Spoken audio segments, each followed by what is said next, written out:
How long have you slept, Mama? I thought you were never... Shh! I implore you, now look, your father has a headache, and so have I. So be quiet this instant, or no one goes to grandfather. And why is it you who are preparing breakfast? Where is Amada?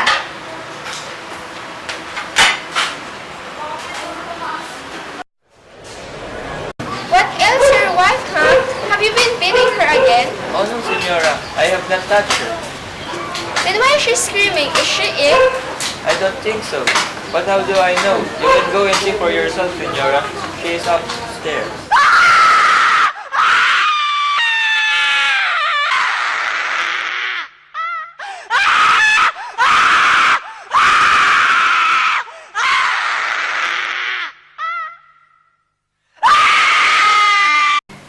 What is this, Amada? Why are you still in bed at this hour?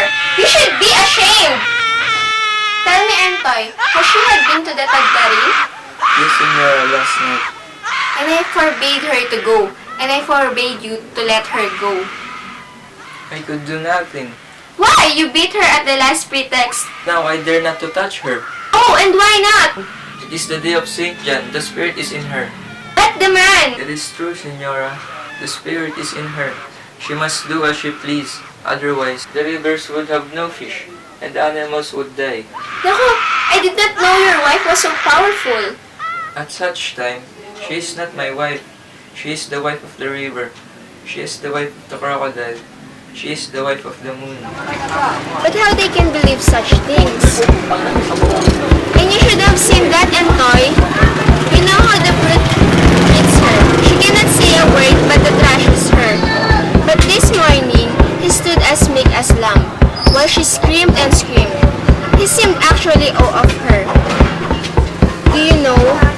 Actually afraid of her. Oh, here comes the Saint John.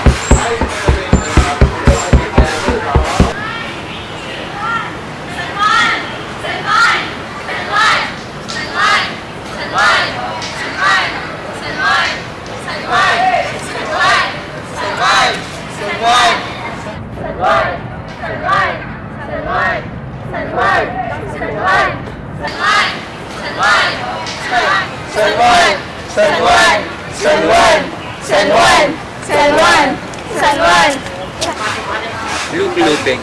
They have all passed now. Do you mean to stand all the way? Has the hit gun to your head, woman? And did you see our transit going? A European education does not seem to have a spoiled his place in this country. I didn't see him. He waved and waved. The poor boy, he will feel hurt, but truly, Paeng, I didn't see him. Well, that is woman's privilege. They are so romantic. Last night, do you know, we walked all the way through the woods. I and some boys to see the procession of Tagtarin. And was that romantic too? It was weird. It made my flesh crawl. All the women in such a mystic frenzy. And she who was the Tagtarin last night, she was the figure right out of the flamenco. I fear to descendant you, Guido, but that woman happens to be our cook. She is beautiful. Our Amada, beautiful? But she is old and fat. She is beautiful, as that old tree as you are leaning at is beautiful. Beautiful, romantic, adorable. Are those words that you learned from Europe? Ah, I also learned to open my eyes over there. I see the holiness and mystery of what is vulgar. And what is the holy and mysterious about? About the Tatarin, for the instance? I do not know. I can only feel it and it frightens me. Those rituals come to us the early dawn of the world.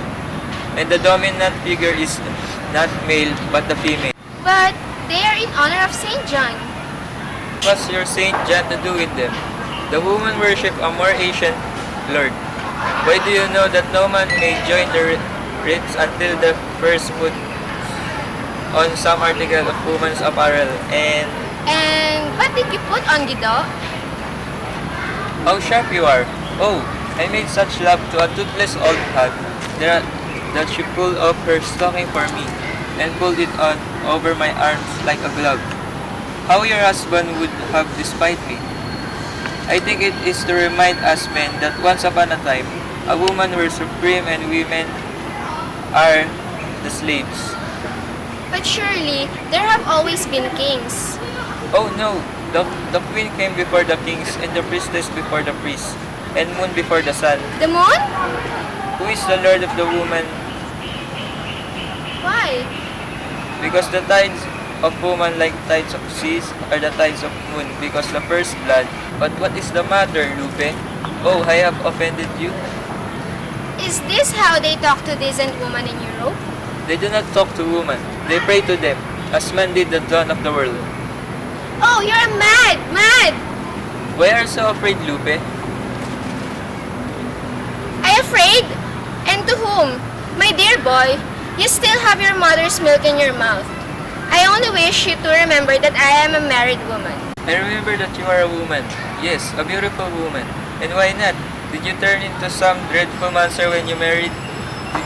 Did you stop being a woman? Did you stop being beautiful? Then why should my eyes not tell you that you are just because you are married? Ah, this is too much now, Guido. No, do not go. I implore you. Have pity on me. No more of your comedy, Guido. And besides, where have those children gone to? I must go after them.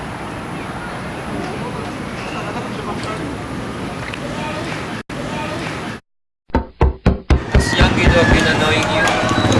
Yes, all after them.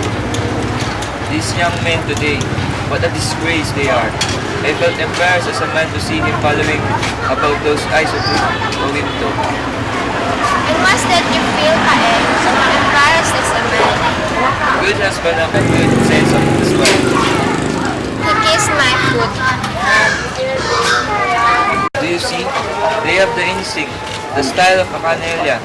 To kiss a woman's feet, to follow her like a dog, to adore her like a slave. It is so shameful for a man to adore women. The gentlemen love and respect women. The gods and lunatics, they adore the woman. But maybe we don't want to be loved and respected, but we want to be adored.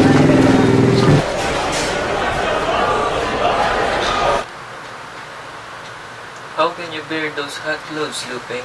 And why the darkness? Order someone to bring some light here. There is no one. They have all gone to see the Tagdarin. A pack of loopers we are feeding.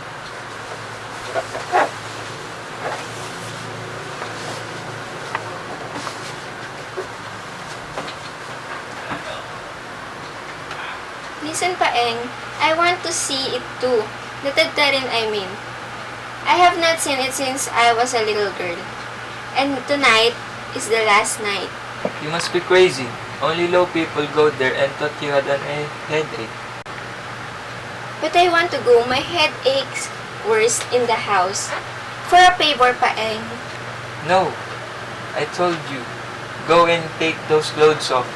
But woman, whatever got into you? Very well. If you don't want to come, don't come. I will go. I warned you, Lupe. Do not provoke me.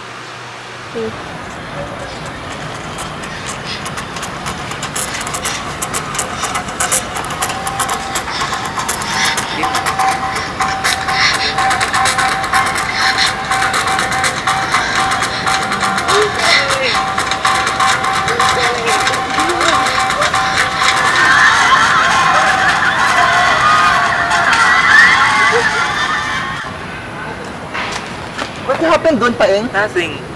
But you're wounded on your face. No, these are only scratches. Go get the senor. We're going home. What a mess. What have you done with yourself?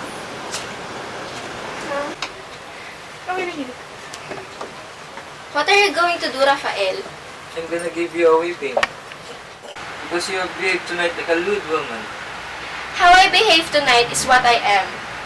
If you call that lewd, then I was always a lewd woman, and that whipping will not change me. No! You want me to pay for your bruises. How can you say that, Lupe? Because it is true. You have been whipped by women, and you think you avenge yourself by whipping me. If you can think that of me. You could think me lewd woman. Oh, how do I know what to think of you? I was sure I knew myself, but now you are as instant as strange to me as a female Turk in Africa. Yet you would dare whip me. Because I love you. Because I respect you. And because if you cease to respect me, you would cease to respect yourself. I did not say that. Then why not say it? It is true, and you want to say it. Say it, Because I Paeng! want Say it! Because either you must say it, or you must whip me. I cannot whip you.